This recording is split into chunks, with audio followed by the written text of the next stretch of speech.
Well, welcome everyone. Dr. Maggie will be joining us in just a couple of minutes, but I just wanted to do a couple of announcements before we introduce Dr. Maggie. So, first of all, my name is Kathy. I am a registered holistic nutritionist. I've been working with Dr. Maggie for many, many years, helping people take down their pain and neuropathy. Tonight we are going to be doing a lot of fun things. Dr. Maggie was really interested in working with people on the pain and neuropathy portions of their symptoms that they're dealing with. I'm going to introduce Dr. Maggie now, and what I would love for you all to do is there are icons, there are ways to react. So if you have that ability to do an icon, do a love sign, a boom, put a boom in chat, all those types of things. Once I finish introducing Dr. Maggie, that's the way that we give her a big transform welcome, is to just have the chat go wild with some boom, some emojis, all of those types of things. So Dr. Maggie is a UCLA trained board certified medical doctor with nearly 3 decades of clinical experience and additional certifications in functional medicine. She's part doctor, but she's also part detective because she's known for seeing patterns others miss and connects the dots that no one else has been able to. So clients often say she knows more about their symptoms than they do about their own history. She doesn't believe in band-aid solutions. She builds blueprints. You may think you need another prescription, but what you really need is someone to make sense of your symptoms once and for all. So with humor, precision, and a track record of results, Dr. Maggie is the doctor who says what others won't and proves it with the transformation she creates. So let's get a big boom in chat and get some of those emojis going as a huge transform welcome for Dr. Maggie. Thank you. Thank you. Hello. Hello. Oh, they could get the emojis working. I'm wondering if I can get the emojis working on my thing. I'm going to do some rockets. Does that work? Oh, yeah. Rockets are always great. I love it. I love it. Thank you. Thank you. Hello and welcome, everybody. Thank you for joining me in this setting, in a workshop setting. This whole month, I've been on social media, on YouTube, talking about pain and neuropathy with that on the focus. And I loved seeing so many of you on YouTube, whether it's on TikTok, Instagram, Facebook. And I just wanted to get you guys into a setting like this in a way where I'm able to go deeper on some of these concepts, as well as being able to do more of a crack the case, meaning like a Q&A directly with you guys in a small group. So like Kathy mentioned, you are absolutely welcome, and I'm inviting questions as we go through, and our team is actually collecting those questions um, and your case or your questions, so that we can do a crack the case session at the end and a Q&A session, which I'm looking forward to. Now, a couple things about, I just want to make sure I got everything down. Hold on one second. Yes. Okay. So one of the things I wanted to do was I wanted to ask, first of all, what are some of the, those of you guys that are watching, what are some of the top diagnoses that you have dealt with in the past? I would love to know that right off the bat. Who's in the room? What are some of the top diagnoses or top symptoms that you're dealing with? If you could start popping that into chat, that would be really great. I know that we are talking about pain and we're talking about neuropathy today. However, that doesn't mean that we're not going to be talking about all the other issues that I deal with that we help people solve, like autoimmunity, POTS, dysautonomia, long haul, you name it, IBS, IBD, right? The focus today is on pain and neuropathy. And what I'm going to be talking about is new science. What is the new science around pain and neuropathy that your regular doctor nor your functional doctors know about? And so I'm very excited about that. And then in looking at some of the symptoms and diagnosis, gastroparesis is a form of neuropathy, by the way. Do you guys know that? And a lot of people don't even know what gastroparesis is. That's where bowels really slow down and don't move very well. And a lot of people call it idiopathic, meaning they don't know what a lot of doctors call it idiopathic, meaning they don't know why. We know it's frequently linked with autoimmune conditions where there's also an attack on the nerves. So hint, hint. Fibromyalgia, Agnes, thank you. Ginny says numb feet, tingling, PMR, polymyalgia rheumatica, and autoimmune, right? Pain everywhere, Yanira says. Michelle's dealing with lupus. Claire, RA, neuropathy, POTS, MCAS, mast cell activation syndrome. How many people here have heard about mast cell or histamines? How many people here know about histamines? Type in chat. Yeah. So it's almost like you're preempting me because there's going to be a lot we're going to be talking about between the link between histamines and neuropathy that you have not heard anywhere else. These connections are just not being made. So I'm really excited about that. Yanira saw it on the module. I love it.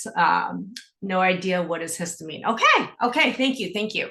All right, so, and then another announcement is, towards the end, if you are here at the end, we have a special gift for you, okay, just so you know. So then that's an announcement. And then I'm also going to have a pain protocol. Around the Q&A session time, when that begins, I'm going to be sharing also, those of you who want a copy of our pain protocol, we're also going to be sharing that with you during this live as well. All right, okay, everybody. Number one, what I want to do is mastocytosis and copper deficiency, Lisa. Thank you. Okay. All right, everybody. What I want you to do is just sit for a second, quiet your mind, and I want to ask something of you and of myself and of everyone here, which is, for the next 90 minutes, what are you going to give yourself permission for? What are you going to commit yourself to? What are you going to commit yourself to? Think about that. And as I'm naming some of these things, as it's what you're committing to occur, so you type it out in chat. So we're going to do it as a community, as a group effort, right? And we're going to share individually what it is that we're committing ourselves to.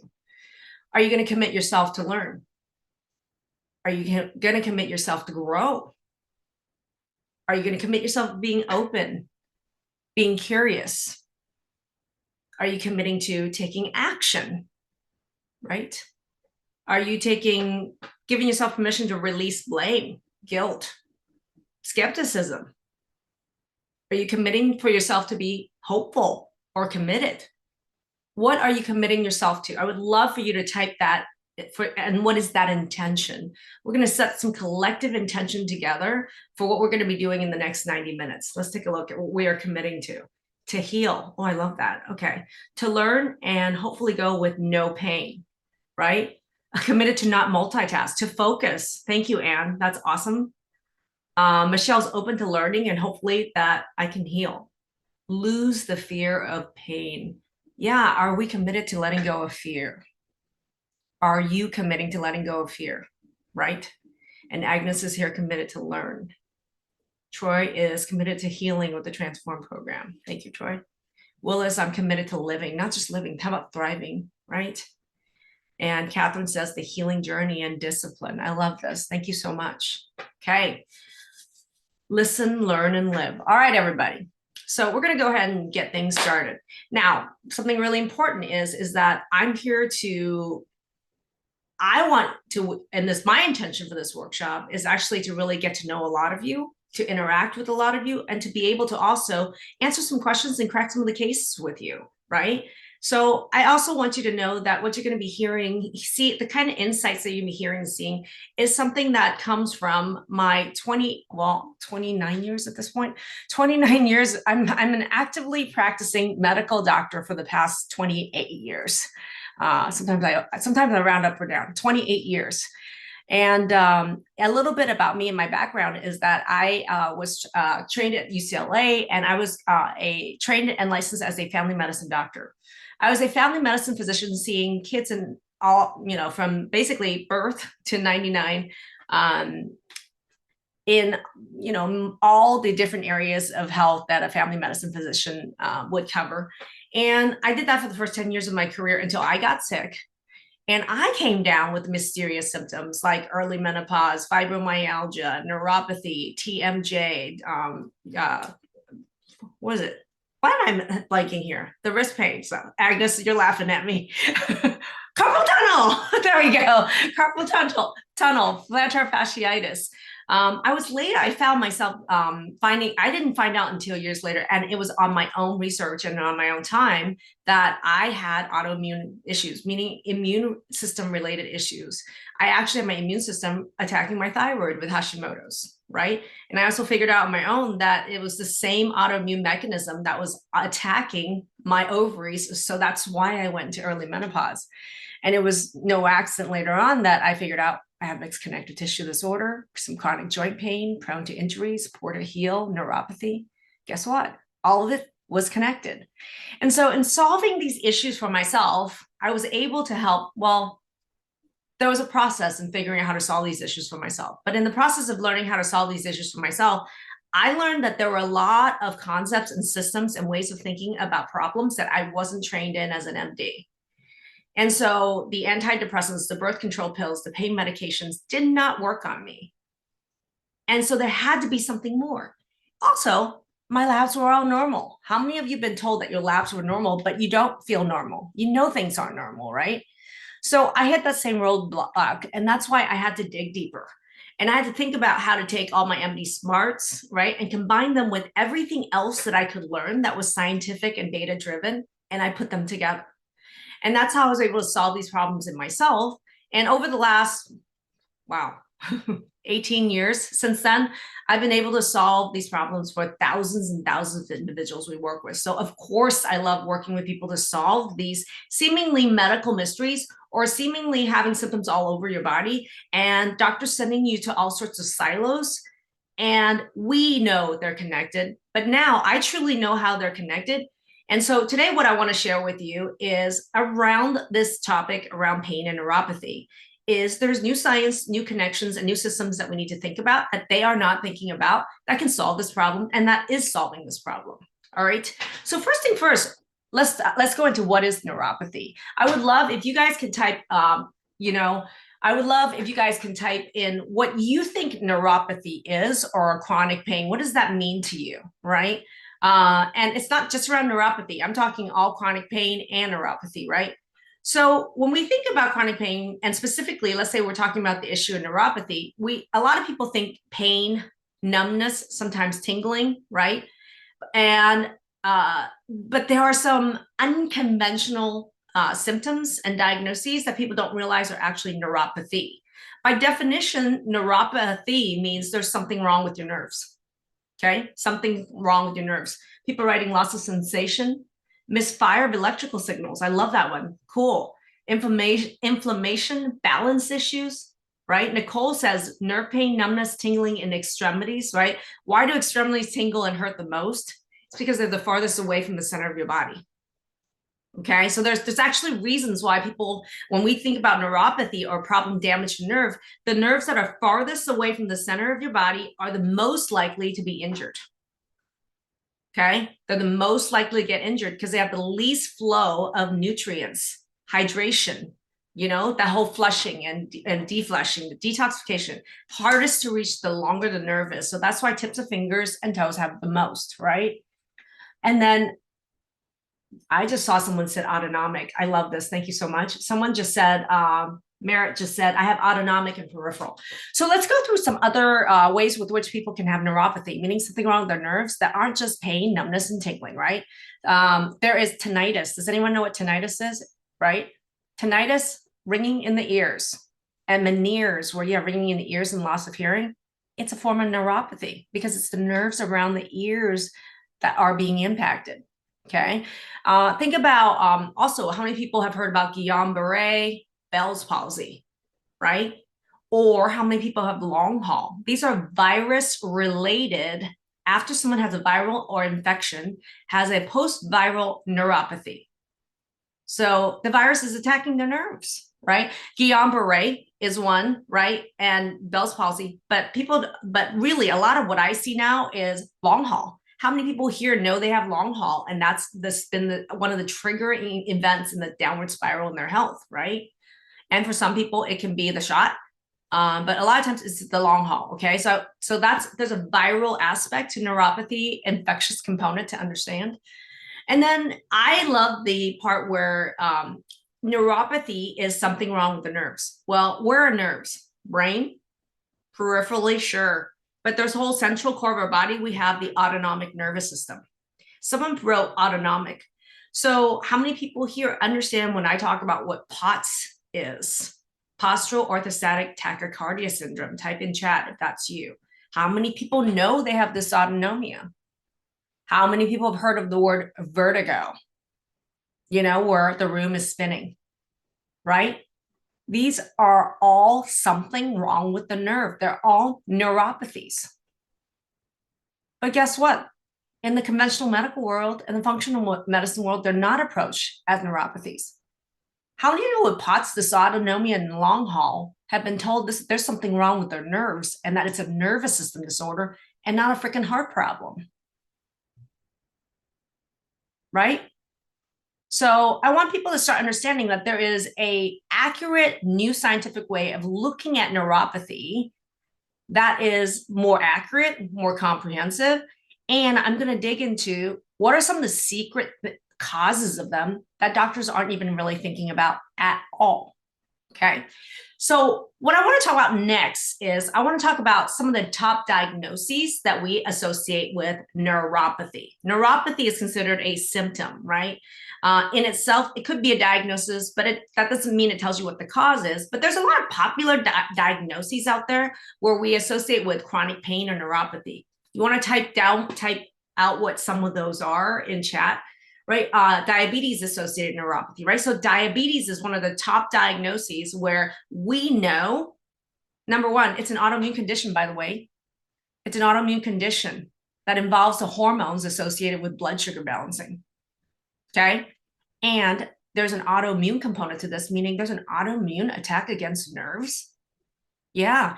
Diabetes is a really, really great example of where people don't think bigger. Doctors will tend to think of it as just a blood sugar problem. I'm thinking of it as an autoimmune problem. And do we know what autoimmune means? It means that your immune system is inappropriately attacking parts of your body as if it's a germ and actively trying to hurt it. So there's an immune system problem with here.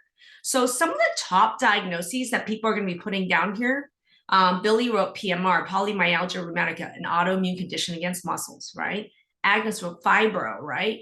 Autoimmune condition against muscles, another one, right? And then what about Ehlers-Danlos Syndrome, right? Lupus. How many people have heard of CRPS, chronic regional pain syndrome, right? And then rheumatoid arthritis.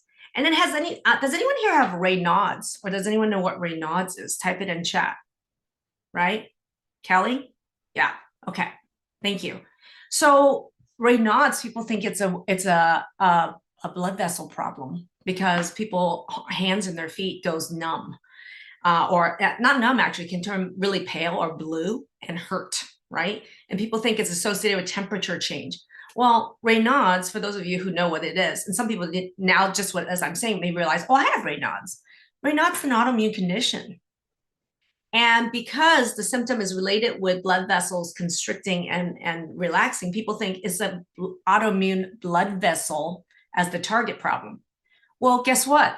It's actually a neuropathy as well, because the nerves that actually innervate, that causes the blood vessels to constrict and close, open and constrict, they're nerves. They're part of your autonomic nervous system. So Raynaud's isn't just an autoimmune attack against blood vessels. It's actually an attack against the nerves that actually are all over your body, going around your blood vessels in your heart. Does that make sense? This is an interesting way to think about what neuropathy is and how many diagnoses that you may have or suspect you have that actually is a problem, something wrong with the nerves, with the nervous system, a neuropathy, right? And then what about people with POTS and dysautonomia? We just mentioned that's a really big diagnosis in long haul. These are three really big diagnoses that a lot of people have or suspect that they have. And there's something wrong with the nerves. It's a nervous system problem. It's a form of neuropathy, right? And then I like this. Michelle just said, my ribs pop in and out of place. Someone said scleroderma autoimmune, but someone had mentioned IBS, irritable bowel syndrome. Irritable bowel syndrome. Okay, I'm just going to mention something there. Irritable bowel syndrome involves usually either diarrhea predominant, constipation, bloating, pain, movement of food and stool through the intestines. Guess what that's all about? Nerves. Nerves. There's thousands of nerves that goes to your intestines that innervates all the activity of digestion, but also the normal function. So if you're having IBS, you're basically having something wrong with the nerves that innervate the gut. It's a form of neuropathy. Does that make sense? Does that make sense? Okay, perfect. Okay, what's one thing that you already learned about neuropathy that's new? Type it in chat. What's one thing already that you heard about neuropathy? And maybe what's one thing you realize about your own symptom that suddenly right now you have a new perspective that you're like, oh my gosh, there's something wrong with my nerves. It's a neuropathy. It's a nervous system problem, right? And that's why one of the things when we do a 360 evaluation on someone, there are categories that we look at when we do the evaluation. And one of the categories that I love when we do our 360 evaluation is that I like to evaluate whether someone has an underlying nervous system disorder, something wrong with their nerves, that their other doctors have never thought about. Because it's really important. If you really know that that's the real problem, you wouldn't be sending that person to the cardiologist, would you? Right? Because it's a nervous system disorder, right? And Susan says, been complaining about nerves since chemotherapy. Some of the medications, many of the medications you are being prescribed right now is actually also causing damage to nerves. Okay, so really great feedback. Thank you. Right. So let's go into, let's go over the new science around neuropathy and the new science of the way I think about it, which is that what is a big area that's a hidden cause of chronic pain and neuropathy that nobody thinks about? That's a holy grail. Okay, I know people who've worked with me would know. Some of the alumni here, if you're an alumni, put an A in front of your name. That'd be really awesome.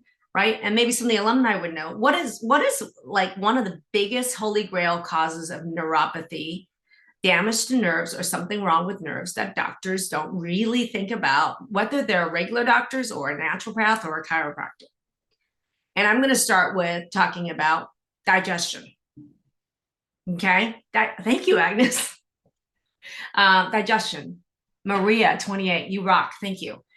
I think I've been talking about this on social media enough, and some of you have been watching many of my videos enough to know that I am a huge, huge, huge proponent of people really understanding just how important digestion really is. And I was gonna, let me pop this on the screen really quickly just to give a visual before we. So just in understanding digestion, I'm just gonna say that between the mouth, the beginning of our GI tract and the end, there are multiple steps with which food has to be digested. And digestion means that we are inherently breaking food down, which are highly large pieces that are highly allergenic, into much smaller and smaller pieces. And I want to point out something here, which is that when you look at all these different steps in digestion here between mastication, which is chewing, stomach acidification, acid in the stomach and digestion there, pancreas digests, okay? And then you get your gallbladder, liver and gallbladder digest fat. And any of you who've had your gallbladder removed, type it in chat, okay?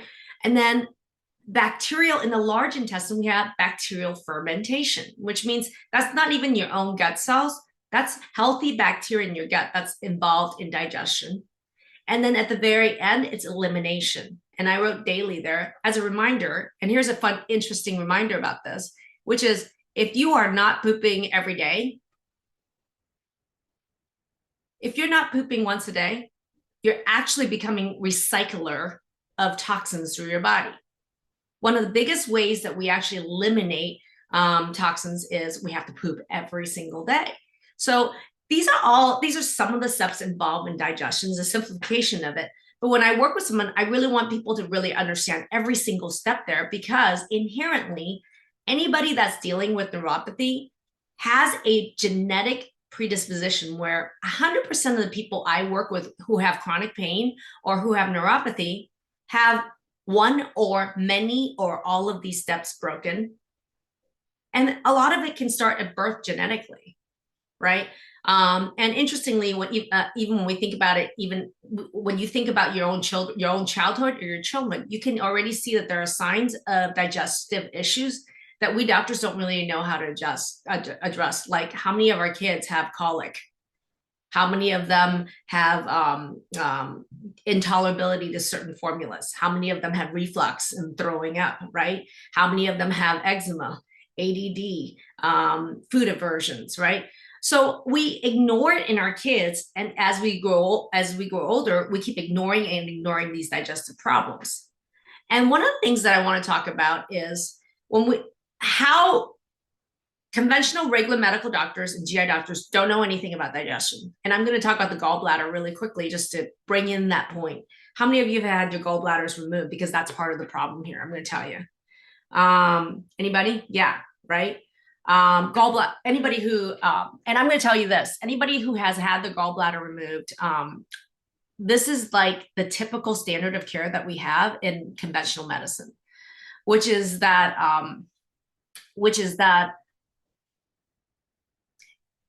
they don't have any training. GI docs, primary care docs have zero training on digestion. We just don't. They still don't. Okay. And the only quote unquote way that we know how to deal with digestion is to diagnose someone with a gallbladder attack when they have one. A gallbladder attack, which is like infection, stones, stuck, all sorts of pain, inflammation in that area, is something that's an end result of a problem with fat digestion that no one has identified decades earlier. So in not addressing understanding digestion, in not helping identify these problems at a younger age and helping people with it earlier, all we do as medical doctors is we just identify at an endpoint when the organ is diseased, infected, scarred, and really becoming a medical emergency. So what we do is the only option that we know how is, oh, we're going to refer you to get a surgery. Okay, so the only way that traditional regular MDs and GI docs know anything about digestion is who needs to go get their gallbladder removed. And think about this. If you have really poor fat digestion, or you've had your gallbladder removed, it's a big problem because they remove the main organ that has to do with fat digestion, which was already sick and not working well. They remove it, and then they say, there you go, that's the answer, right? And it's not, because now you're actually completely missing the organ that deals with fat digestion. Has anyone who's had their gallbladder removed been told by their surgeon that they needed to support the fat digestion that's missing in their body at this point? Yeah, Larissa, type in chat. Did any, like all of you that have had your gallbladder removed, did any of those surgeons tell you that you need to support your fat digestion now because the main organ responsible for it is gone? And the answer is no. That is not in their training. So I want to show you an example how just with poor fat digestion alone, it sets up someone for problems with their nerves. Okay, think about this, right? So nerves, think about your brain is just a giant sack of nerves, and nerves throughout your body is like 60-70% fat. Maybe even 80%. Kathy will probably know. But it's like some absurd amount of the nerve cells are actually made of fat. And so what happens if you have a fat digestion problem? Well, if you can't digest fat, you can't absorb fat, you're not going to get the healthy fats, no matter what supplement you take or what you eat, to absorb in. And these really healthy, good for you omega-3s, they're not going to be absorbed. They're just going to go through you. Okay. And how does that get to the nerves? The nerves are going to need it to function, to grow, to heal. How does that happen if you can't absorb fat?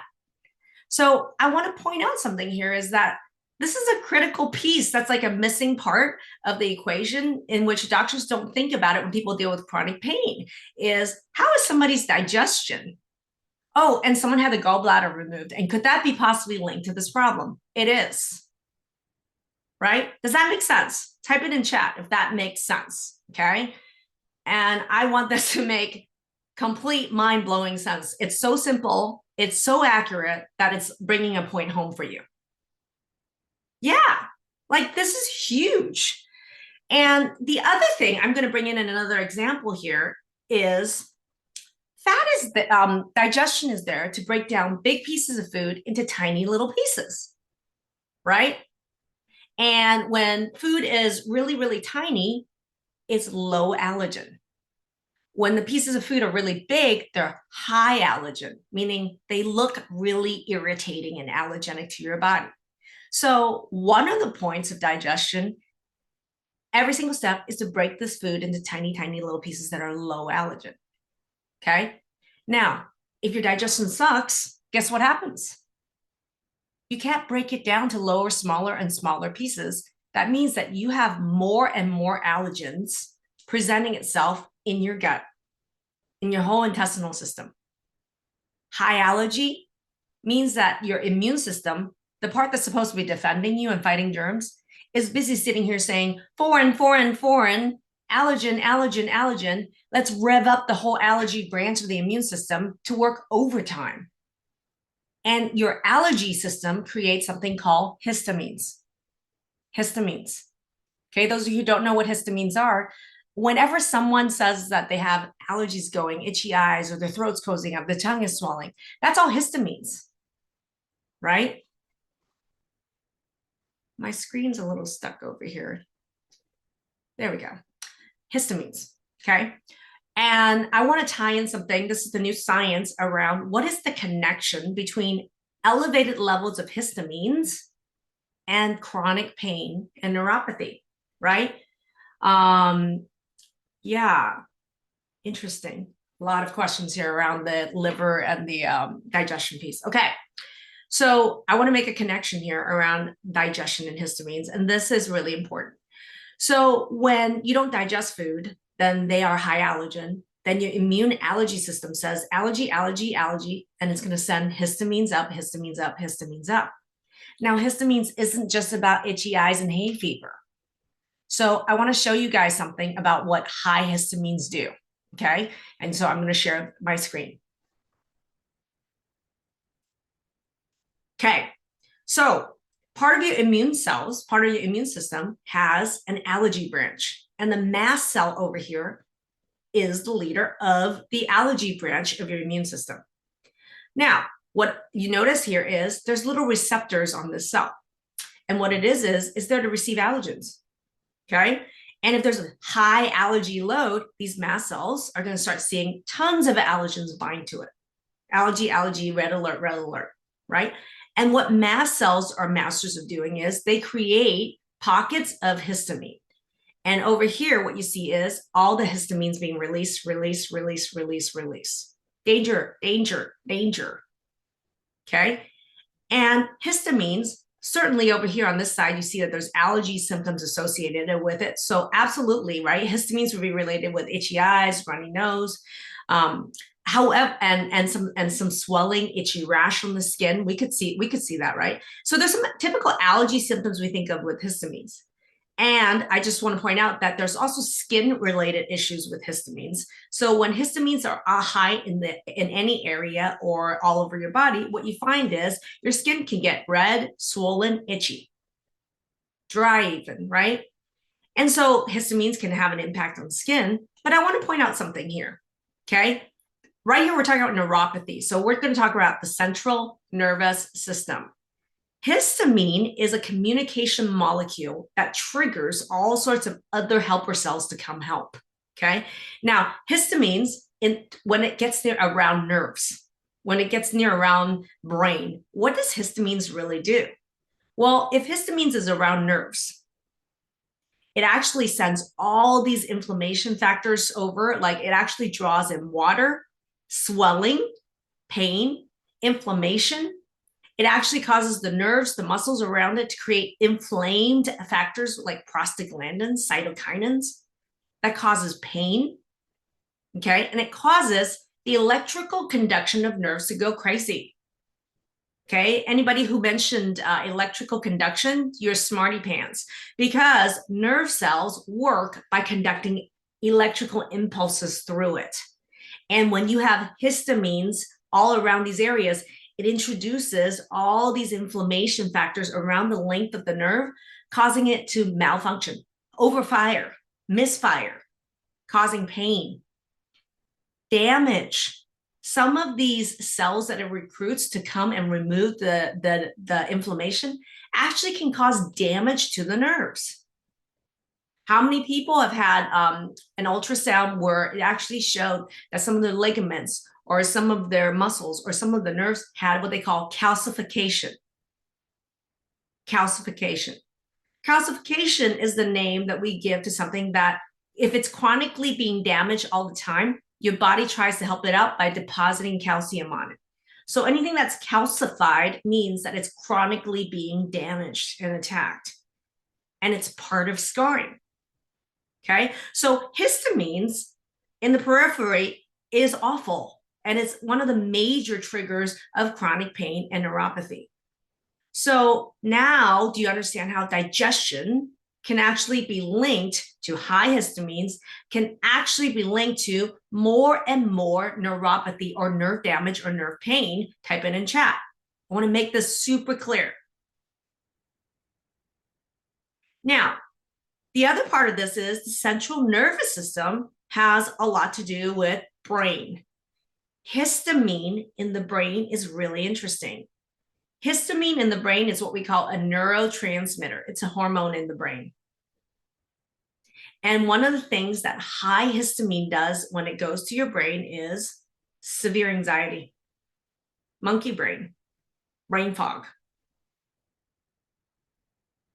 So what I want to point out here is how many people here, right now, this is connecting where, you know, these myriad of symptoms that seems to be disconnected. All of a sudden, I'm telling you, digestion is the main problem. Of course, we work with people to solve that problem, but it's complicated. That being said, increased histamines can really have a severe impact on all neuropathy, all pain, muscle pain, right?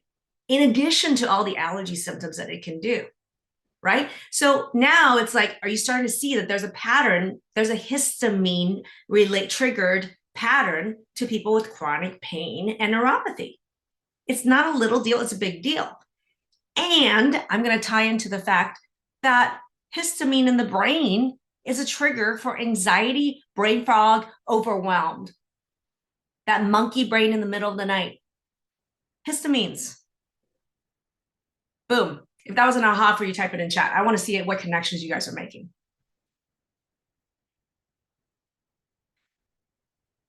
I love this, you know, and this is a connection I just want to point out with histamines that I'm making with the people that we are working with. I think about, you know, multiple things. I mean, I think about, we have, you know, if you're an alumni, make sure you put A in front of your name, but there's so many stories after story after story. But there are alumni here and people I've worked with where just by addressing digestion alone, they saw a ginormous reduction in their pain and neuropathy in a fairly short time frame. Agnes, I'm gonna highlight you. I'm gonna do a case study. I would love to do. Let's do a case study. Agnes, you up for it? Agnes, there you are. Let's have you on mute. Yeah, trying. All right, there you go. You got it. Hold on, I got myself off. Okay, all right. Okay, so Agnes, welcome. I would, Hi. if everybody in chat could give her a boom, that'd be really great. I want to give you guys a real case study and a real life example of some of the concepts that I'm talking about and a real human we just worked with a year ago. Sure. Okay. Agnes, I would love for you to give a little introduction. Where were you a year ago before we met? Basically, most of my time I spent in bed. I wouldn't move. I was diagnosed with fibromyalgia after I caught meningitis and I was in coma for a little bit. So I couldn't move. I was in pain 24 hours a day, barely sleeping. I don't know how to tell you that, but it depressed with all the pain nonstop. You're getting to the point that you don't want to do anything anymore. So Yeah. I basically didn't want to do anything. I put in papers to quit my job because I couldn't commute anymore and I was in a bed. since the morning to the night. I was just getting up once in a while. And my life really didn't seem have a point anymore. On a scale of 0 to 10, what would you say the level of pain you were in, physical pain you were in was? Oh, that was 9 and 10s, basically 8 9s nonstop. And where would you say the pain was? What type of Oh, pain were you having? my whole body. My whole body was in pain. Yeah. To the point that sometimes I would get up at 3 in the morning to just walk around because I couldn't even lay down. So you were laying down, you were in pain, you were moving around, you were in pain, it's nonstop. And so major diagnosis was fibromyalgia. Any other Yes. diagnosis, Agnes? Actually, everybody was pointing to fibromyalgia nonstop, but Right. then I found out more when I started the program. Yeah. Autoimmune system and then leaky gut and all that stuff continue with the digestion. But that was thanks to you and your team. Nobody ever before that figured it out. Let's talk about, like, we just talked about some of the hidden causes of neuropathy and chronic pain that's new for a lot of people here. When in your case, like, how quickly did your pain that you said is like 10 out of 10 all over the body? How quickly did that change for you? Um, Within like 2 3 months, Okay. quickly. Let's go through what are some of the causes. Everybody would love to know what are some of the things that you found out were some of the underlying really root causes that really were moved the needle for you. So for sure was digestion. Yeah. Because I don't have a gallbladder. Nobody ever told me that I'm not I allowed didn't even to remember eat. that about you. Yes. Boom. And I remember when we were in one of the classes and you mentioned it, and I said, seriously, that's me. Nobody ever told me that. And he goes like, here we go. So that of course gluten. A lot of it was gluten. Yeah. And then we did the food mapping and I found out some of the foods that I was not able to digest correctly. I wasn't allergic to it, but there was actually a few foods that I was not allowed to eat. Actually, Kathy has something to add to this. But so one of the things when I work with people, and I'm just going to point out is that, digestion is a really important part of the neuropathy equation, right? But the other part of the equation is these increased food allergens. There are real food allergies that you develop, right? And you got to really deal with both sides of this issue. But many people just don't even address the digestion sides, and many doctors won't address the food allergy side of this or food sensitivity side of this. And many people will go about, doctors will recommend like an elimination diet. Yeah, food matters. We don't know what you're allergic to, what you're sensitive to, or they poo poo when you tell them that food matters. So, really importantly, one of the pieces that Agnes is talking about is I use data to exactly identify what food you actually are sensitive to. And a lot of people, and I'm going to ask you here, if you were to have accurate food mapping done with us, how many foods do you think you would be allergic to? I would love to have a number, right? Sarah, Sarah, you're here. I might ask you something in a minute. Yeah, Sarah was on a low FODMAP diet, an elimination diet, right? A lot of people are on. So people are sitting here, Ingrid saying, I think I'm going to have a lot, right? Susan thinks she's going to have 20 things. Guinea says probably 20 things, a lot. So many, Margaret says. Sharon thinks 2, maybe. Okay. So in Agnes, most people, when they come and work with us on food sensitivities and we do blood work on them and we go over their personalized data, their expectation is that there's going to be a million things wrong. And Kathy, I know you had something to say about this. Yeah, I have a couple of things to say about this. First of all, I used to work as a nutritionist with people would be referred to me because they would do these food sensitivity tests off the internet or whatever, and they would come into me and they would have 20 things going on as far as this particular food sensitivity test was telling them. And I'm like, there's no way. No way they have 20 allergens, 30 allergens. And I 90. stopped seeing those. By Yeah. 90. I stopped seeing those people because I'm like, there's no way that this is real. So I know because I remember Agnes, and what I love about Agnes's results was that I think she was expecting that she would have a lot of food sensitivities, and she had 3. Mozzarella cheese, I think it was cottage cheese and almonds. Oh Okay. my God, you are amazing. Yeah, Yeah. exactly. Yeah. 3. And the reason I remember that is because number one, she didn't have to remove all dairy. She wasn't like, oh my God, we got to eliminate all the dairy. Oh, It was 2 things in the dairy category. And number two, if Agnes had just all on her own decided, oh, maybe I'll try going gluten-free to reduce my pain, maybe even dairy-free too, and she had replaced all of her gluten and all of her dairy with almond milk, almond flour, almond bread, almond cookies, whatever, she'd be the same or worse. she would be the same or worse. So she'd be like, gluten's clearly not an issue. I don't have any, this is ridiculous because I'm in worse pain than ever. When the reality was, the key for Agnes was the almonds. Um, Yeah. Yeah, that Yeah. was really huge for her. Mhm. and that So was my go-to pick snack, almonds, Mhm. for Yeah. years. Yeah. yeah, that's huge. So importantly is when thinking about food mapping, of course we work with people to solve these seemingly really complex, unsolvable problem. I think there's 2 sides of this. I mean, and Agnes is a great example where once we started to address the lack of a gallbladder and that she needed digestion support, and where were the other places digestion was broken, and then we had accurate data to say what foods she was sensitive to, 3, not 20. And the main problem was almond. Within what you said, about 1 to 2 months, what 2 did or your 3 pain months tops. go from what to what? Oh, well, we talking about 9, 10 to, I don't know, 2, 3. Yeah, It was a huge change within those 3 months. yeah.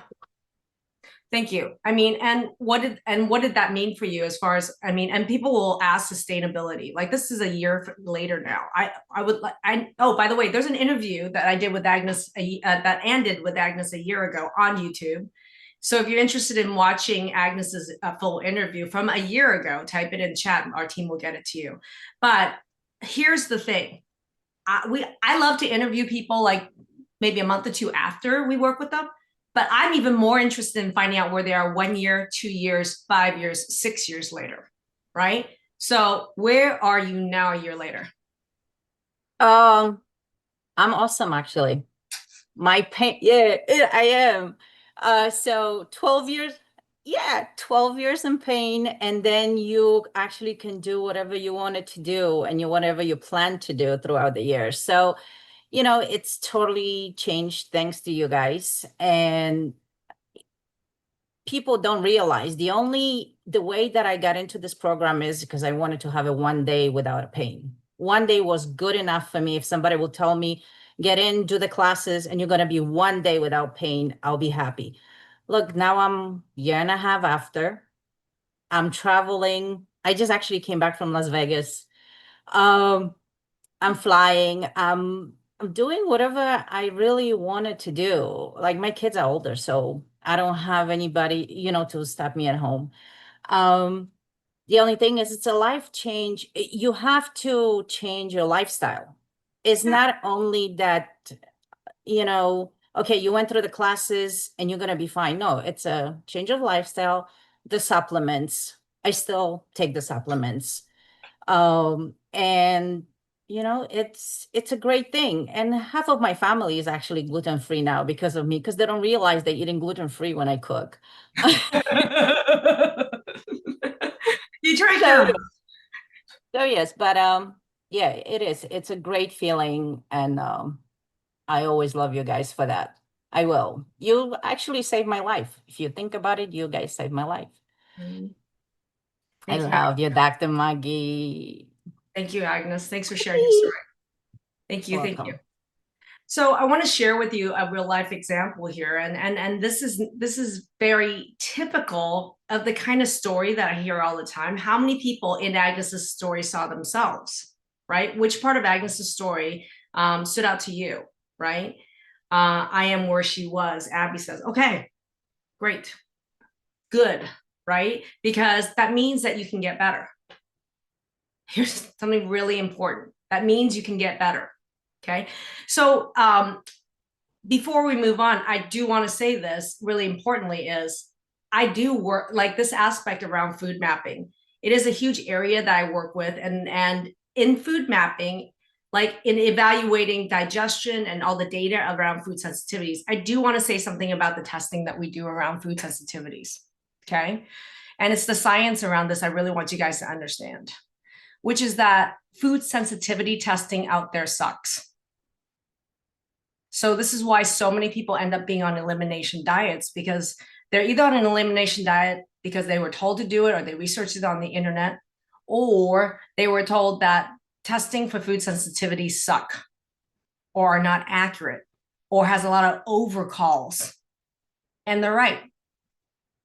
Which is why for me, it was really important to scientifically look for what is a test that's actually accurate.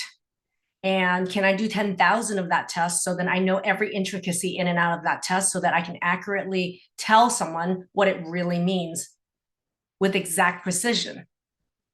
Like Kathy said, if someone comes in to me 20, 90 foods positive on that test, it isn't real. It's either a really shitty test or it's the right test and the provider doesn't understand how to interpret those results. So there's a lot of science and intricacy around that. And I'm just going to say, if you are interested in learning more about food mapping, digestion, and how to work with us on that, we can do a 360 evaluation on you. And we'll put a link there. If you're interested in that, we need to learn more about what's going on with you to see how and if and how we can work with you with that. And here's the thing, it isn't always just around food. One of the things, and I don't know if Agnes's case is, I'm going to say is so many people don't realize last live workshop that I did was called the hormone takedown. How many people was it the hormone takedown? I think Kelly, you were. Yeah. Cheryl, thank you. Okay. So one of the things that I was talking about in the hormone takedown, and I wanted to bring that to neuropathy, is around this idea of what's called the trapdoor syndrome. It's a trapdoor syndrome. And someone mentioned liver and all that. So I wanted to pull in the hormone piece. Okay. This is new. No one else is ever going to tell you about this. Okay. So when I work with people on hormones, men, women, every age on hormones, I consider all hormones. So it isn't just about the sex hormones. And thyroid hormones isn't just one test. It's many. And there's also hormones related to adrenals. There's hormones related to blood sugar balancing hormones. There's a lot of pieces to hormone balancing. And a lot of people think when I talk about hormones, they think I don't have a hormone problem, or it means like I have to take hormones, or they think I'm taking hormones, I must be fine. I just want to point out something that I call trapdoor syndrome. And I'm going to link the liver and the histamines together with you on why it matters for pain. Okay. So imagine, and I'm just going to draw like a bathtub here. Okay. This is a bathtub. And you have a faucet that actually drops the water in. And there's a drain that drains the water out. And in the middle is the active level of water that you see in a bathtub, right? Now, just so you guys get an understanding of hormones to more than your doctors is hormones are made, hormones are broken down, and they're eliminated, okay? If someone has a problem with making too much hormones or taking too much hormones, which I see all the time from people taking hormones, and they have a problem with their liver and their digestion and their good bacteria in their gut, they cannot break this down. So what you find here is levels of hormones that keep going up and up, circulating and circulating. And it isn't just the hormones. It's the hormones broken down to even more toxic intermediaries. So one of the problems is that a lot of people I work with, I would say about 70% of people I work with, they have this trapdoor syndrome with their hormones that their doctors have no clue about. And in identifying that, I'm able to identify them having liver problems. And there are people here that I'm working with in the hormone program right now that found out for the first time they have a liver problem. There's liver congestion. They have a problem with liver detoxification. How many of you already found that out? And nobody's ever mentioned that. And here's the thing. The liver doesn't just make hormones and break down hormones. The liver breaks down histamines. the liver breaks down histamines. So if you have a histamine problem and you have if you have a digestion problem and you have a histamine problem, and now many of us have liver issues with breaking down the histamines, then we got this whole loop where not only are histamines really elevated and circulating and trapped because the liver can't break it down, but the liver also can't break down hormones, and we're building more and more and more hormones, creating this huge amount of trapped hormones and hormone breakdown products, right? And guess what this causes? Pain. Pain. Hormones really influence pain and neuropathy. And think about that. How many of you noticed that the pain syndrome that you had really came about or got worse around the times when your hormones were really changing? Whether that's after the birth of a child, or when you're pregnant, or around 36 to 56, or right around menopause. How many? Type in chat. Right? And for men, it's right around that 40 to 50. Okay, type in chat. How many people? Right? So there is a total hormone piece to this neuropathy, chronic pain issue that involves digestion, your gut and histamines, and your liver that doctors are not thinking about. That I just tied together in a neat little bow. Was that a neat little bow? Was that easy to understand? Okay. Yeah. So I just wanted to remind everybody, while Dr. Maggie's continuing to tie these things up in a bow for us, is if you have a personal question about your case, start typing that in chat for us as well. So I'm going to start collecting these questions that we can go through at the end here, Okay. just so we're not getting them all at the end. Thanks. And what I'm going to say is that was a lot. So you guys just got a masterclass around these hidden connections that no one knows about, no one thinks about. No one. There is not a functional medicine doc on the planet that's put this together. So for me, I love sharing this, and I love making this connection for you, because for me, it is the bread and butter, what we do every single day. My magical power, my super talent would be I see patterns where other people don't. So what I would like to do is we're going to open up for some questions and answers in a second. So if you could start putting in some of your case questions, if you will, we're going to crack some cases here. I would love to do that, right? And I love looking at problems and seeing what the opportunity is. I get very excited when I actually see problems, because I get to see patterns other people don't see, and I can think of other ways, better ways to solve it. Now, that being said, I am going to say that if any of you are interested in a deep dive into your health symptoms and what the patterns are in your case, like, for example, the nervous system disorder, the histamine issues, we do a 360 evaluation that is personalized to you, and you meet one-on-one with one of our healthcare team. So if you're interested in doing that, we have a link in chat for you to do that. And then without further ado, we're going to go ahead and get started. Kathy, I'm ready. Hit me up. Crack the case. All right. Okay. I've been collecting a few questions here. So, first of all, I just wanted to, there was a couple of comments that I just wanted to highlight here. So Kelly had symptoms of rheumatoid arthritis, but then she also ended up with Raynaud's. And so just the idea that a lot of people don't even connect those things as being part of the same syndrome, trapdoor, all that kind of stuff. Can I tell you something even more simple? Write this down, take the note, write it down, okay? If you have any autoimmune diagnosis, any of them, that means that your immune system already makes mistakes in identifying parts of your body as foe. Okay, now here's the thing. If it already makes a mistake identifying one type of tissue, do you think it's going to make that mistake with other parts as well? 100%. So if you have any autoimmune diagnosis, in my case, I have Hashimoto's thyroid. Am I the Hashimoto's thyroid case? No, actually, did you know that people with Hashimoto's, my immune system loves to attack my thyroid, a hormone-making cell. So ovaries actually look just like thyroid. So does adrenals. So does my pancreas, insulin-making cells. So doesn't it make sense now why I got diabetes while I was pregnant? That those cells were also under attack?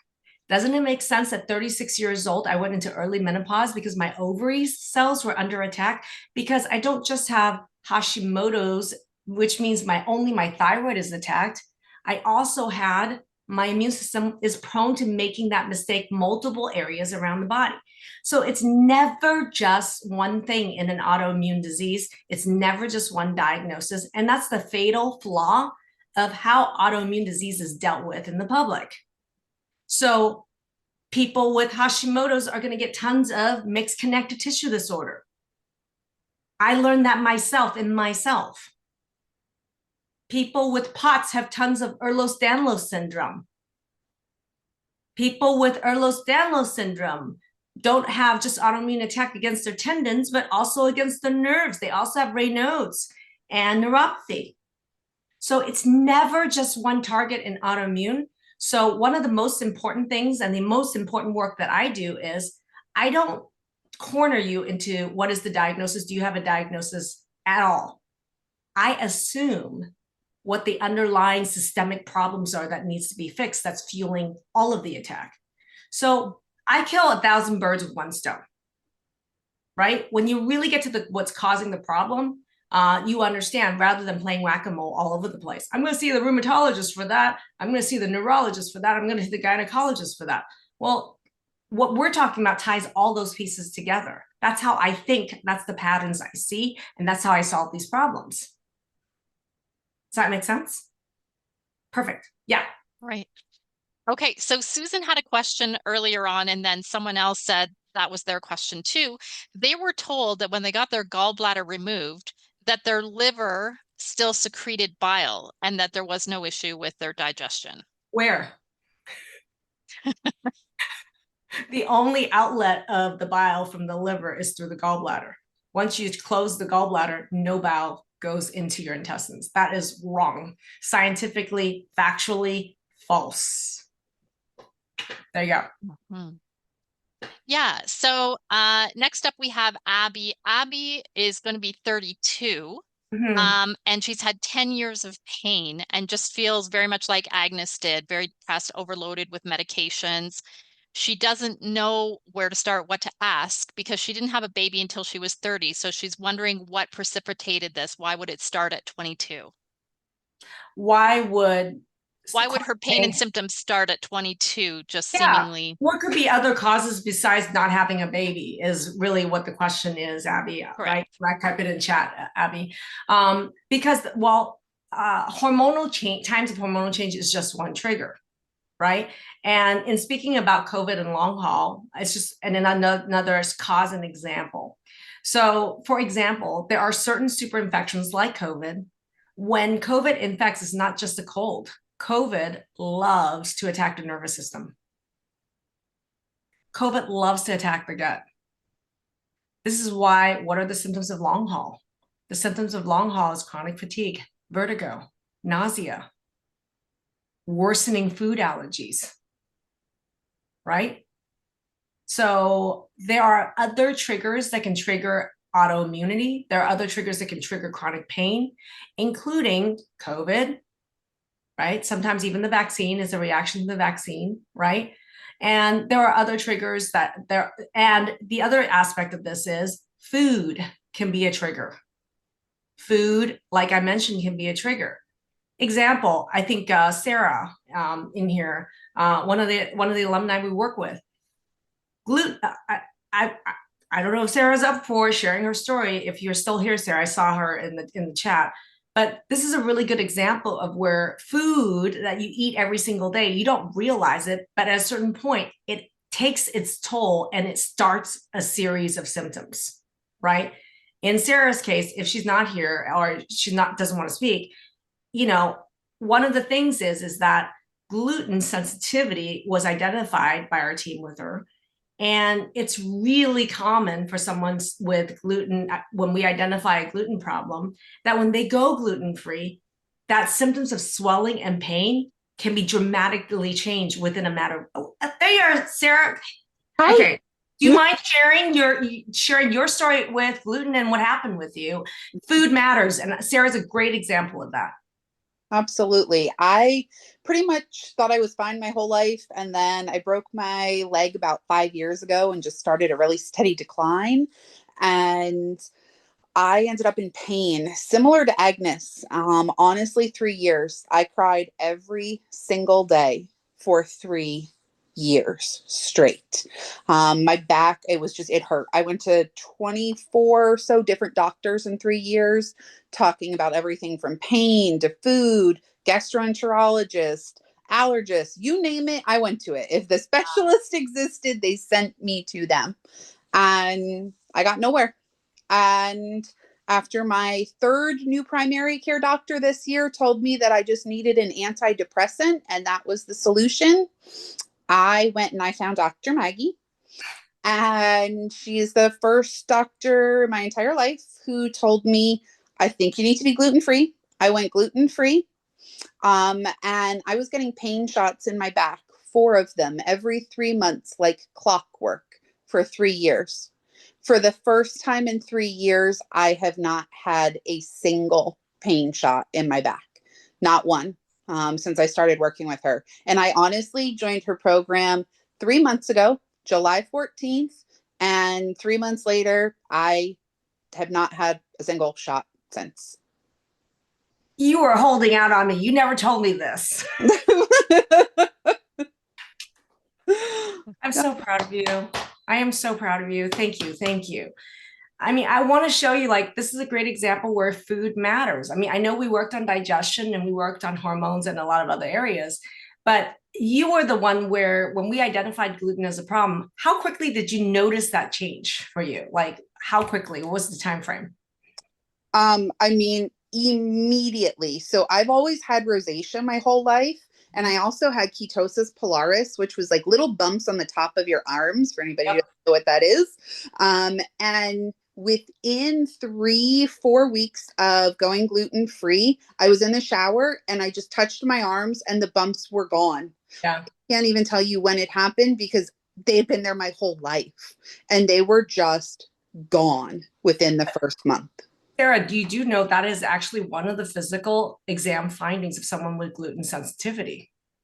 No one in 42 years. You're the only doctor, whoever. I love it. I love it. Thank you. Thank you for sharing, Sarah, and congratulations. Thank you. Perfect. So I can't remember the question, but I think. Well, yeah, basically, I think you answered her question, and this sort of goes into some of the other questions from Laurel and Margaret, like mold, COVID, Epstein-Barr, strep, like all of these things in their past, and they're just wondering if you could speak to that. And that's basically what you're saying is it's yes, yes, and hell yes. This is not in your head. You're not crazy, but they're not necessary. So here's the interesting thing. When it comes to, let's say, COVID, let's say Lyme, let's say Epstein-Barr, a lot of the focus when you first get it is the acute symptoms of it, right? And one of the really important things as you're getting into long haul or years later or decades later, the focus cannot be on, I'm trying to get rid of COVID, or I'm trying to get rid of Epstein-Barr, or I'm trying to get rid of Lyme for the 10th time. What they do as super infections is they leave a lasting mark on the immune system. They leave a lasting mark on the nervous system. And that's the issues that never get addressed by the doctors who focus, let's say, on some of those things. So I work with a ton of people with these issues, with these super infections. There's also a lot of people who are noticing more and more that they have mold reactivity. Well, if you have mold reactivity, that's a clear sign there's digestion and histamine problems and food sensitivity problems that haven't even been addressed or touched adequately yet first. Mold is just another victim. It's another way this problem manifests itself. But there's a lot of people that'll go down that rabbit hole and do the mold thing for the next 10 years. And so order matters. The order of what you approach an attack first is really important. So let me give you an example. Let's say I'm talking about who was the case that had mold? The mold was, let's see, I think it was Susan. So sometimes you come to somebody, let's say Susan comes and she says, like, I got to deal with mold. I'm going to find the mold doctor, super special, rare specialist mold. It's going to be the be all end all for all my symptoms, right? And the problem with that is I see a Susan 10 years later after 10 mold doctors and $100,000 later. And I did all this stuff with mold over and over again. I was on a million IVs and supplements and all this stuff. I'm not better, or it just keeps coming back over and over again. And why is that the case? It's not that there isn't a mold problem, is that order absolutely matters. I like looking also at things as what's causing the problem and what's a victim of the problem. If we're always looking at what the victim of the problem is, then we're always going to be whack-a-mole at one little branch far away from the real root cause of this problem. I'm not in the business of branch whacking. I'm in the business of identify what's wrong with the freaking tree and the roots and fixing that problem here. So every branch is fixed, right? So when I look at a case like that, let's say it's Susan's case, I would be asking a heck of a lot of questions, probably 150 of them, right? And I would be figuring out, looking at her case, that she thinks it's mold. I don't want to make that assumption because I see patterns she doesn't, nor her doctors. And I may say to her, based on your case, we need to start with your hormones first. We need to start with this part of your hormones first, or that. Or I might, based on her case, said we better start with working on food and food sensitivity first. And then right after that, we're going to be working on hormones, or we may work on it on the same time. And with somebody else, I might be saying, hey, we might be really thinking about your digestion, your gut absorption, your mitochondrial activity, right? What is your detoxification? How's your liver doing? Every case is different, and the order with which our team's going to recommend what it is that Susan solves her problem is going to be different. But the principles and the root causes are the same. So like I mentioned, the histamine issues with chronic pain and the digestion issues, everybody's going to have those addressed if you have chronic pain. Hormonal issues as well. I really feel like with probably 95% of people with chronic pain neuropathy, hormones are involved. I know in Abby's case, she said, I didn't have delivered my baby till 30, but why did this problem start at 22? Just because you delivered a baby at 30 doesn't mean you don't have hormone problems at 22. In fact, you do. I will take that money to the bank. You do, right? So those are just patterns that I see, and I hope that helps answer the question here. Order matters. Order matters. And that Dr. Maggie kind of answered that question for a lot of people, because there's a lot of people coming in here with different things like C. diff as well, and all those different types of things. And C. diff is a victim. C. diff is a victim, right? Whether C. diff, SIBO, Candida, these infections in the gut, they're a victim. They're the result of these other problems not being addressed. But we keep going and beating the dead horse on the victim and wondering why the victim keeps coming back when we haven't stopped the problem. Does that make sense? Yeah. So I want to cut through the chase and not have you waste your time and energy on beating a dead horse on a victim side over here, rather than looking at the real cause of the problem. Okay. All right. There's just a lot of people that are saying that they've got all kinds of symptoms. There's not really questions associated with it. So I would just encourage you, do the 360 assessment, because that's the biggest thing. That's how we can really help you. And like, there's questions like, can I help with mast cell activation? Yes, I would say about 30% of the clients we work with have histamine intolerance issues or mast cell activation syndrome. Absolutely. But order really matters. And it's also important, I think, in understanding something like mast cell activation syndrome, that having someone who understands all the pieces and how they tie together is really important. Otherwise, there's a lot of rabbit holes that people can get into. So order really matters for mast cell. Yeah, and Merritt has made a lot of different comments about all of these different types of things that are going on with her right now for the last 40 years. Okay, that she's been trying to work through this stuff. She's made some improvements, but now she feels like she's going backwards. So that's where like the 360 evaluation would be very helpful, but I don't know if you have any questions for her, Dr. And I don't, but I have 150 questions, but I know I want to talk about supplements and the pain protocol as well. I'm going to go ahead and drop the pain protocol in chat for you guys to download. I don't want to forget that. The other aspect of this is that why is it sometimes something is getting better and then it backslides? Because your hormones are changing, because your digestion is changing, because your food sensitivities and allergies can be changing.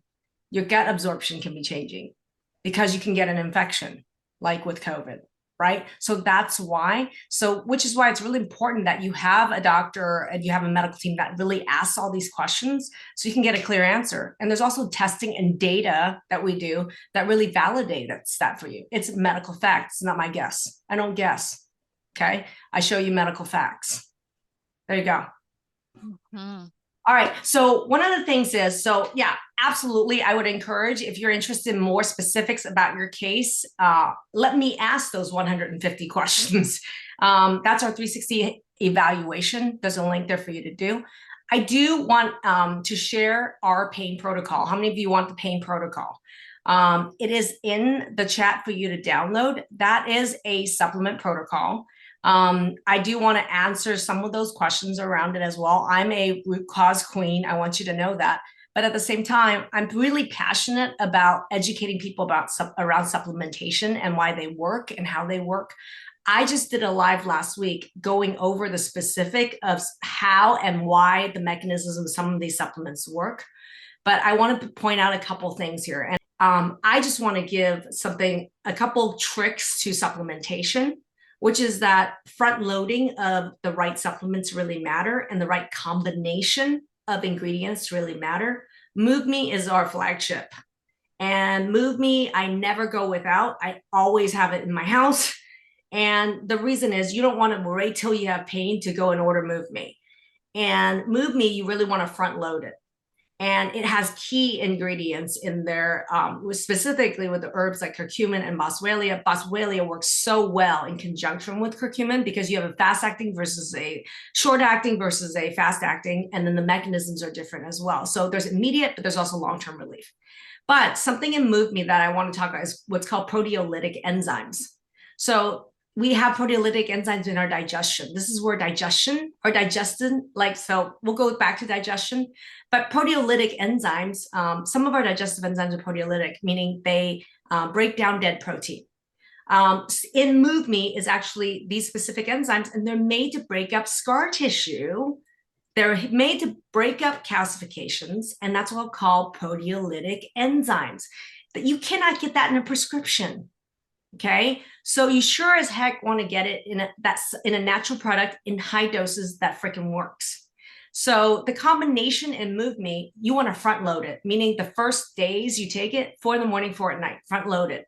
And then when you feel that pain actually start to come down, you go down to 7 a day, then 6 a day, 5 a day. The maintenance dose on this for someone, let's say in chronic pain, would be 4 a day, 2 in the morning, 2 at night. But that front loading of this is really mission critical. So boom, I wanted to tell you that about Move Me.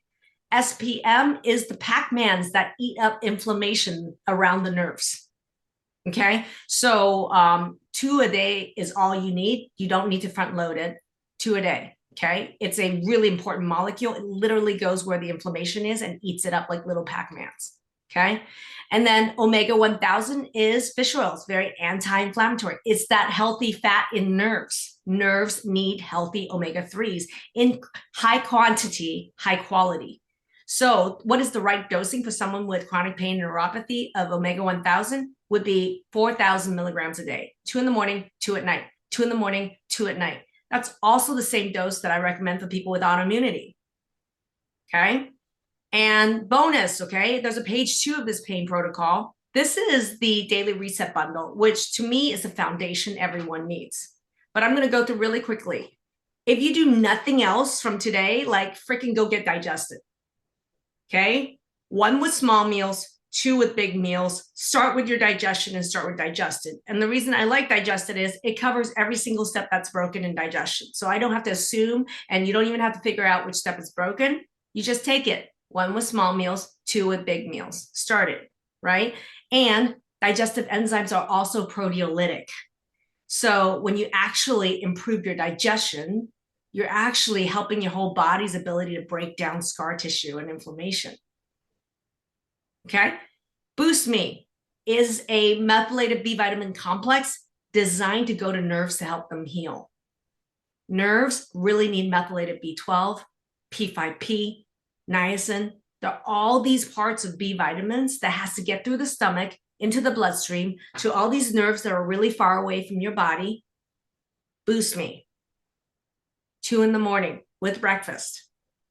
Okay. And then at night, you're going to do Restore Me 2 a night, because magnesium helps the electrical firing of these nerves. But it has to be the right type of magnesium that goes into nerves.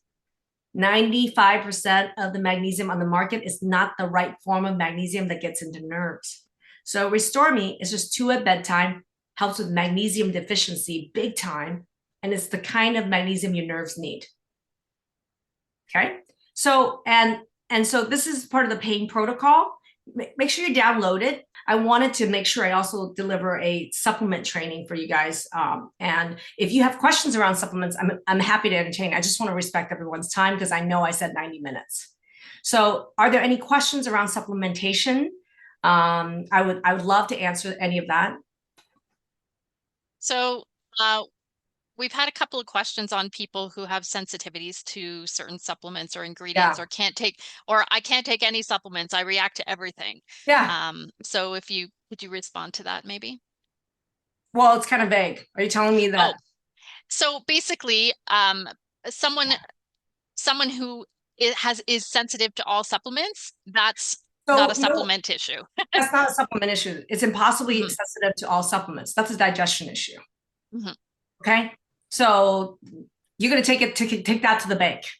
If somebody's sensitive to all supplements, or they're sensitive to all food, it's a digestion problem.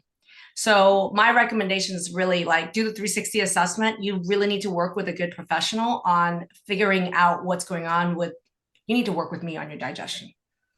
I can't say I can't, so really importantly with that, because we work with so many people with histamine problems and mast cell issues, we work with a lot of people with supplement sensitivity. So for me, it's very important, every single supplement that we carry, is that the minimal number of ingredients are in there. So Digested is a perfect example. When you look at other digestive and support out there, what's called multiphasic, supporting every phase of digestion out there, the leading products out there actually have over 50 ingredients. So what I found was the population of people I work with couldn't tolerate them. So I had to create my own. So when you look at the number of ingredients that are in Digested, really minimal. Okay. And just so you know, some people said, I don't want Digested because I can't swallow a capsule. We have a Digested chewable. Okay. So both of them are, 1 with small meals, 2 with big meals, and that's just a start, right? So I want you to download the pain protocol. And here's the other thing. If there's an ingredient, for example, in Move Me you can't tolerate, I believe that, then take SPM Max and take the Omega 1000. Look at the Restore Me, look at the Boost Me, look at the Digested. The pain protocol isn't meant so that you have to take every single thing on there at all. The pain protocol is there so you have a reference, so you can build your own. And actually, yeah, and Catherine T just piped in. She said she has just started the Reset Bundle and she feels really good. Woo! And she's hypersensitive and reacts to everything, quote unquote, but she's been tolerating these supplements without issue. So that we find that all the time, Catherine. Thank you for sharing that. So I really appreciate those of you that have trouble with every supplement, and because that's who I end up working with, because we all have a lot of histamine issues and digestive issues. So you're not alone, and absolutely I take all of those into consideration, and that's why the line is as clean as it is, and you have as many choices as you do. Yeah, and Troy says, do all supplements need to be taken with Digested? No, but certain ones really benefit from it. So I'll give you an example. The B vitamins are really finicky to absorb, especially for people with digestive problems. Okay. So that's why the Boost Me, the 2 in the morning, I say with breakfast, because you're going to take your Digested with it, that ensures 100% of it, right, gets absorbed. So there's a reason why I say take 2 of the Boost Me in the morning with breakfast, because I assume you're going to be taking 1 or 2 Digested with it. That ensures that really good stuff actually absorbs. So I also recommend that for the omegas as well, because anyone that has any fat digestion issues, we want to make sure you're getting all of the goodness of the fish oil. And so taking it with Digested is extremely helpful for that. I love it. Okay, so everybody, what I would love to do is think about what you committed yourself to doing at the beginning of this call. Okay. And type down what is the one major action that you're committing yourself to take as a result tonight. What is one major action that you're going to commit to doing as a result of this training and this time that we had together tonight? That's going to go towards your healing. What is it? I would love to know. Doing a 360. I love it. Susan, yes, absolutely. Consistency. 360 Val Abby. Can't wait. Gluten-free for Laurel. I love that. Look at the supplements on your website, Addie. Thank you. Invest in my health. Yes. Yes. Hell yes. Take digestive. Pain protocol and going after digestion. Go D. Oh my God, I love this. Teach more people. Jill, I love it. Thank you, Jill. Jill's one of our alumni, and she's like, loves to like share, ripple effect of everything that she's learned. Take digestive. I love it. Okay, that is a wrap. And I want to thank everybody for attending. And I hope that you learned something huge from this. And I'm loving all the action steps that you're going to take. The other part that I'm going to love even more, I'm going to say, is how many of you I'm going to see on 360 evaluations. We can't wait to see and really look at your answers to those questions and really take a deep dive on what are the things that needs to be done and what is the right order. So I'm super excited about that. Thank you so much, everybody. All right. One last thing. Ruth is asking, where can I see more videos? YouTube. There's what, 1,500 videos there, lots of testimonials. By the way, go to I have 50. I have close to 50,000 subscribers on my YouTube channel. Can you bring me over the hump? We're at 49,200 or something like that. So if you guys can all go to my YouTube channel and just subscribe tonight, I would love that action for me. Thank you. Public service announcement. Bring me to 50,000. I love it. Thank you, everyone. Have a wonderful night. That was awesome. Good night, everyone. Good night. Thanks. Bye, Susan. Bye, Dee. Bye, Billy Ann.